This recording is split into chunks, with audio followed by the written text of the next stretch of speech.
Une fois qu'Hollywood a cramé, que les maisons des stars sont parties en fumée, que Mark Hamill chiale sur la situation politique et que les Oscars nous renvoient leurs éternels défilés de bourgeois qui se reniflent la rondelle en offrant leur récompense à tous ceux qui rentrent dans le moule, le monstre Donald Trump est de retour avec les pleins pouvoirs. Et à la différence de son ancien mandat, l'application de son programme risque d'avoir et est déjà en train d'avoir un très gros impact dans la sphère de la culture populaire et du divertissement.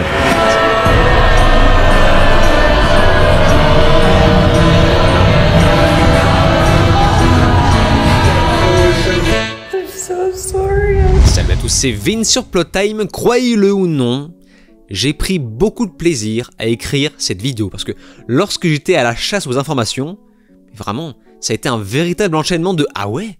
Sérieusement? Vraiment ?» Genre, c'est officiel. Et j'espère que vous allez passer un aussi bon moment que moi. Alors que les feux de forêt ont brûlé des milliers de maisons et de bâtiments dans le sud de Los Angeles, un feu finalement très symbolique sur l'effondrement qu'est devenu Hollywood, de nombreuses entreprises ont du mal à se redresser et le coût estimé est d'environ 250 milliards de dollars. Et en y voyant la baisse drastique du box-office américain 2024, il était temps d'agir de façon urgente pour relancer l'économie. Et non, enfin, je pense que certains qui me suivent et qui me connaissent vraiment savent très bien que ma vidéo ne sera pas là pour dire si oui ou non Trump c'est le diable. Cette vidéo est juste là pour parler de ce qui va et est déjà en train de changer dans le secteur du divertissement depuis l'investiture de Trump. En bref, elle ne s'égarera pas du sujet principal de ma chaîne, soyez tranquilles, vous avez déjà mon Patreon pour ça. Donc non, nous n'allons pas vraiment parler de politique, juste des événements qui toucheront le secteur du cinéma et des séries, voire même du jeu vidéo. Je sais que certains ne pourront pas s'empêcher de screener la miniature de mes vidéos et de la poster sur X avec probablement, je sais pas,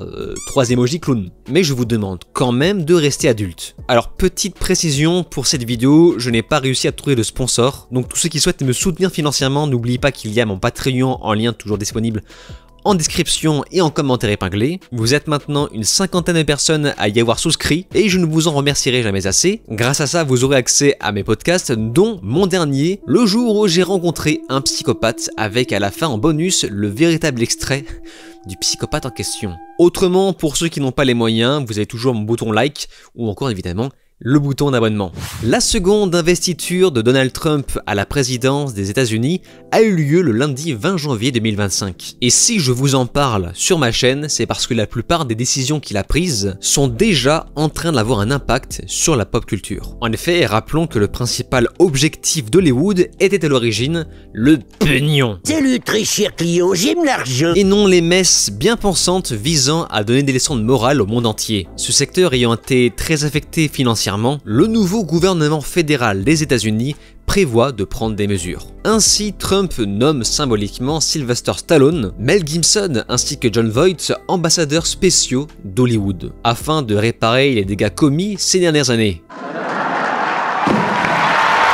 Après, je ne peux pas m'empêcher de penser que c'est un petit peu l'image que se fait Trump finalement du cinéma, c'est-à-dire des hommes plutôt âgés qui ont marqué le cinéma d'avant. C'est un petit peu comme si Trump, tu disais, c'était mieux avant. Il faut dire que ce titre d'ambassadeur d'Hollywood est plus symbolique qu'autre chose. Mais en même temps, je me dis que c'est un petit peu comme le choix d'un nouveau pape ou même un nouveau président. On aura tendance à choisir des gens plutôt âgés avec de la sagesse et de l'expérience. C'est un petit peu une façon de redorer le blason des États-Unis qui sont devenus une sorte de reflet décadent de l'Occident, mettant l'accent sur le progressisme bien avant le succès. Ce qui a entraîné une réaction en chaîne de bides, notamment du côté de Disney avec Marvel, voire même l'effondrement de l'ancien DCU, qui était à l'origine l'image, la caricature des États-Unis. Et pendant ce temps, pendant tout cet effondrement, nos regards commençaient doucement mais sûrement en train de se tourner ailleurs, notamment vers l'Inde avec des succès mondiaux comme RRR. Ces 3 individus seront donc les yeux et les oreilles du président, de façon à comprendre comment faire plus de pognon avec le cinéma. Parce que oui, l'une des raisons pour laquelle Trump a été réélu, vous l'avez compris, c'est pour l'économie. J'aime l'argent. Et c'est là qu'on arrive au second acte, le plus important, celui qui va le plus bouleverser la pop culture. Mesdames et messieurs, je vous parle bien sûr de l'interdiction de la DEI. Je vous en ai déjà parlé plusieurs fois, il s'agit de la diversité, l'équité et l'inclusion, une organisation qui s'avère être en vérité une extension radicale de la politique de discrimination positive, qui a fini avec le temps par entraîner des cas déplacé, voire carrément raciste, car il consistait avant tout à embaucher des gens sur leur couleur de peau, leur orientation sexuelle ou même leur religion et leur sexe. On ne va pas tout réétaler ici évidemment, mais pour moi l'exemple qui a été la goutte de trop, la goutte qui fait déborder le vase, on a tous notre goutte personnelle, hein. Pour moi, ça a vraiment été, je crois, la série Resident Evil de Netflix, avec un Albert Wesker joué par Lance Reddick. Je rappelle que Lance Reddick est un excellent acteur, malheureusement décédé au très jeune âge de 60 ans. Aujourd'hui, 60 ans n'est plus considéré comme vieux. Juste regardez un petit peu Mel Gibson qui approche des 70 ans, on dirait qu'il en a que 60. Bref, Lance Reddick, ce rôle de Wesker entache vraiment sa fin de carrière tellement que ça ne lui correspondait pas. Enfin, il était ridicule.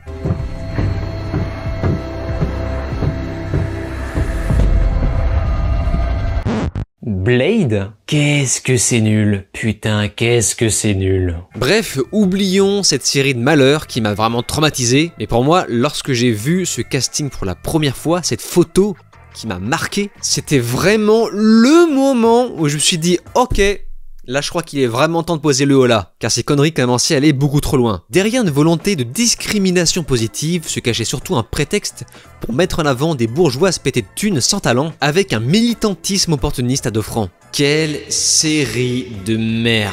Bref, le 20 janvier 2025, le jour de l'investiture de Trump, un décret a été signé que je vous montre à l'écran. Attention, orgasme visuel. Le saint décret qui légalise la DEI. Amen.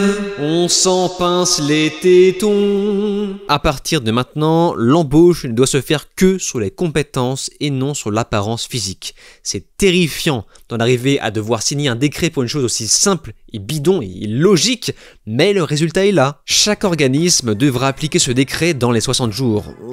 Oui. Ce qui signifie qu'au moment où je vous sors cette vidéo, on approche de la fin. Et c'est la raison pour laquelle HBO se dépêche de finir son casting de la future série Harry Potter. Ah oui, pour rendre la série woke. Et ça marche puisque les gens n'ont pas l'air d'apprécier le nouveau choix d'acteur qui incarnera Severus Rogue.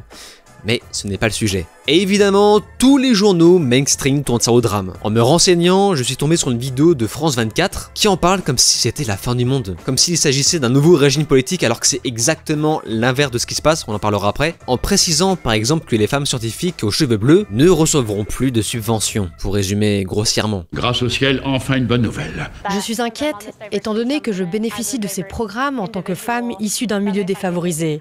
Mon financement pourrait être réduit. Oh merde! Oh, c'est con ça! Et bien sûr, pas un seul mot sur le fait que les gens se sont vus refuser leur poste, malgré leurs compétences, parce qu'ils n'avaient pas la bonne apparence physique. Mais oui, on est en train de sortir de ça. Et le tout en faisant croire que maintenant que ce programme ferme, il n'y aura apparemment plus de diversité et d'inclusion au sein des entreprises, ce qui est un mensonge éhonté, car on ne parle ici que de la fin d'un programme, d'une application de doctrine qui imposait un lavage de cerveau massif par une série de questionnaires donnés aux employés pour leur apprendre à ne pas être raciste. Donc finalement, on est en train de sortir d'un régime politique, et non l'inverse, donc merci de cesser la désinformation. Évidemment, ça ne s'arrête pas là, car la DEI prévoit de s'adapter dans un programme sous un autre nom, de façon à passer inaperçu auprès du nouveau gouvernement Trump.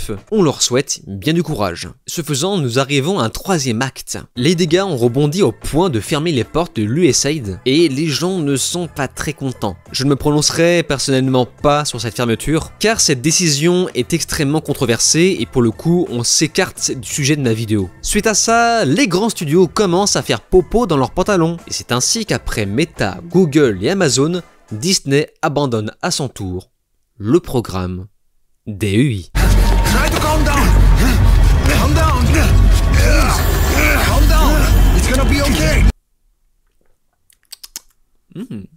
Un peu salé. La firme a commencé par retirer les avertissements qui précèdent la diffusion de films à caractère raciste et ou stéréotypé envers les minorités diffusées avant un film, vous savez comme Peter Pan, Les Aristochats ou même Dumbo, qu'ils avaient intégrés sur Disney+ depuis 2019. J'ai moi-même vérifié pour en être sûr et bien que l'action agit à retardement en Europe, effectivement les avertissements ont été réduits en une phrase.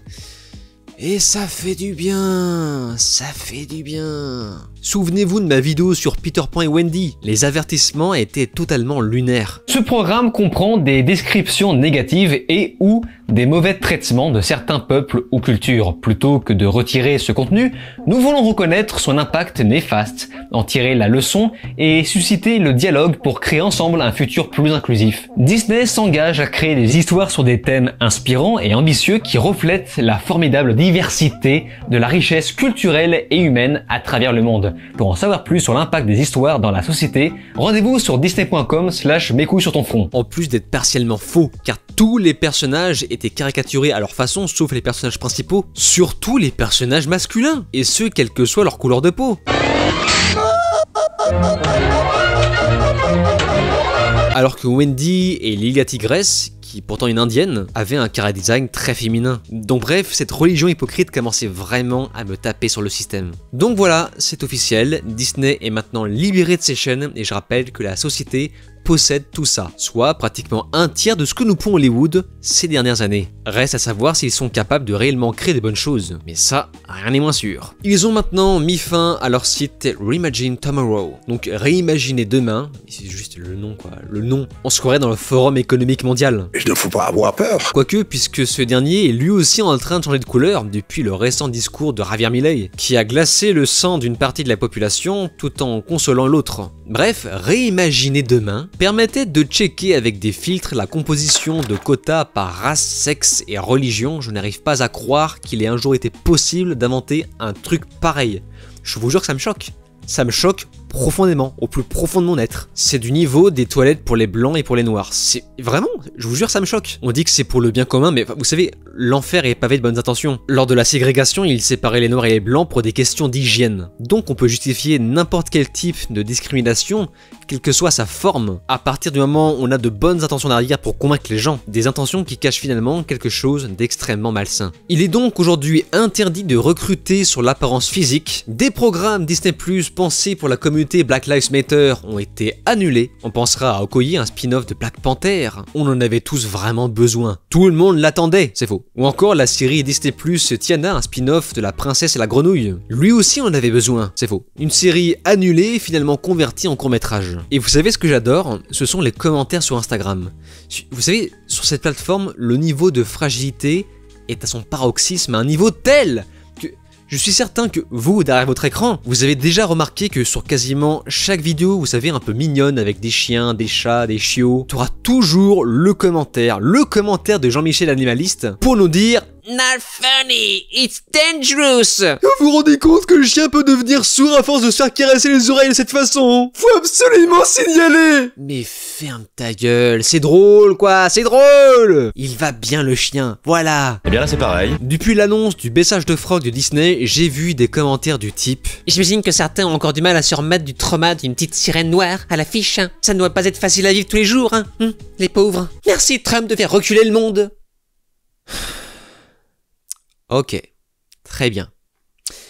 Est-ce que vous connaissez le film La légende de Cendrillon de 1997, avant les années 2000? Une comédie musicale réellement produite par Disney pour la télévision, avec une Cendrillon noire et un prince charmant asiatique. Est-ce que la DEI avait besoin d'exister pour créer ce film à l'époque? Vous avez 4 heures. Et ça ne s'arrête pas là. Une rumeur commence à faire de plus en plus de bruit depuis l'investiture de Trump. Apparemment, il se pourrait qu'Elon Musk souhaite racheter Paramount et ainsi relancer Star Trek. Non mais en fait, si on commence par là, je veux dire, faut tout racheter là. Non mais vraiment, Netflix en priorité, il faut rebooter The Witcher. Bref, pour ceux qui ont oublié, Paramount est quand même celui qui a corrigé Halo et Tortue Ninja pour l'époque moderne. Si cette rumeur existe, c'est parce que, pour commencer, la valeur de Paramount est en baisse, mais genre fortement en baisse, environ 13,5 milliards de dollars, ce qui n'est finalement qu'une tempête dans un verre d'eau pour Elon Musk. Pour l'heure, les investisseurs sont anonymes, mais des bruits de couloir circulent disant qu'un certain pionnier dans l'industrie des satellites est présent.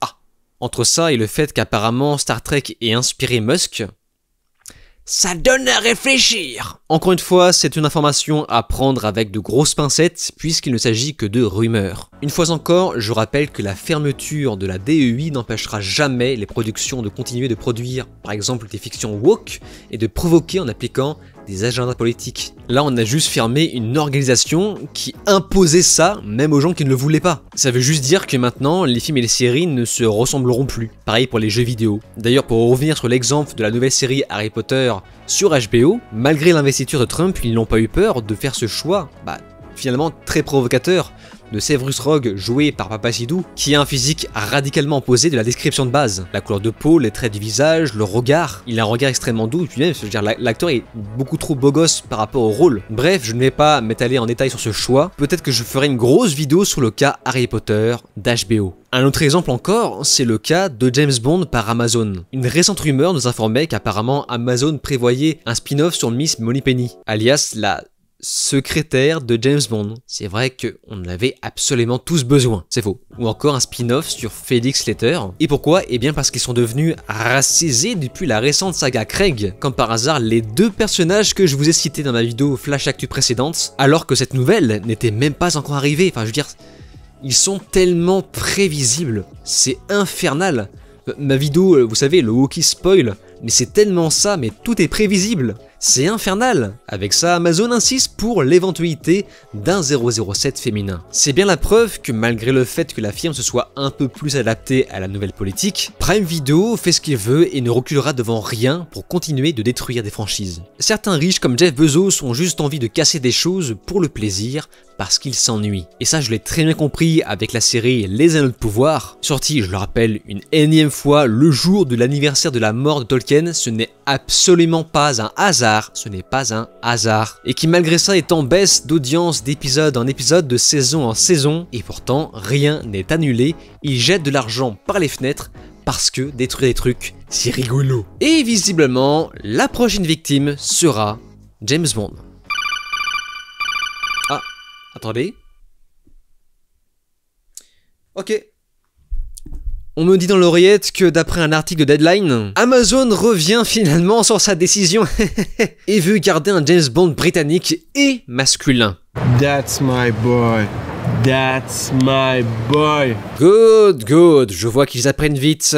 Et à ce rythme-là, il faut cancel les Anneaux de Pouvoir et faire ce que Disney Plus a déjà fait avec Willow, donc retirer la série du catalogue. Et vu la vitesse avec laquelle les choses changent, en à peine 2 mois, je ne serais même pas surpris d'apprendre que finalement HBO annule son projet d'Harry Potter en série, pour se concentrer à la place sur un spin-off sur, je sais pas, par exemple Tom Jedusor. Je pense qu'il y a pas mal de choses à faire. Et si c'est le cas, j'aurai beaucoup de choses à dire en vidéo. Mais l'avenir a tant de choses à nous raconter sur ces 4 très longues années à suivre. En 4 ans, il se passe beaucoup de choses, la preuve avec les 4 années précédentes qui étaient déjà bien trop longues et bien trop mouvementées. Reste maintenant à espérer que l'Europe prenne exemple sur tout ça, mais malheureusement, en plus d'avoir 10 ans de retard sur tout, l'Europe a cette fâcheuse manie d'appliquer un esprit de contradiction. Il va juste falloir serrer les fesses le temps qu'on nous siffle le reste de notre argent, de façon à continuer de financer des projets, ma foi, très intéressants. Bon, même si en vérité, l'Europe est intimement liée aux États-Unis, mais ça c'est un autre sujet, penché bien plus politique, alors peut-être que j'en reparlerai sur mon Patreon. D'ailleurs, au passage, je rappelle encore une fois, pour ceux qui souhaitent me soutenir financièrement, n'oubliez pas l'écoute de mes podcasts sur mon Patreon en lien en description et en commentaire épinglé. Et pour ceux qui ont apprécié la vidéo, n'oubliez pas de liker, commenter et bien sûr vous abonner à ma chaîne. Vous êtes de plus en plus nombreux, nous approchons rapidement des 100 000 abonnés et c'est pourquoi je tiens à vous remercier. Bref, je vous dis alors ciao et à la prochaine.